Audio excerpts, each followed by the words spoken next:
Hey guys, look at this beautiful birds. Look at the size. They're gonna be pretty big, pretty fat when I catch. Amigos y amigas, como pueden ver, el tamaño de estos pichones van a estar muy grandes para el día que me toque agarrar. Pasado mañana, este brincó del nido, lo voy a poner para atrás. So guys, as you can see, he jumped out of the nest, so I'm gonna put him back where he belongs. Okay, I put him back. And here's another one. Ya lo puse para atrás, amigos y amigas, y como pueden ver, aquí están otros dos. Hay algunos en el piso.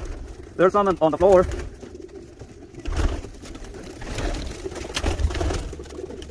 Pero esos se ponen un poco flaquitos cuando está muy caliente. Ahorita está como a unos 95 grados. But these guys, they get skinny in the floor because it's pretty hot. Mom and Dad don't feel them anymore.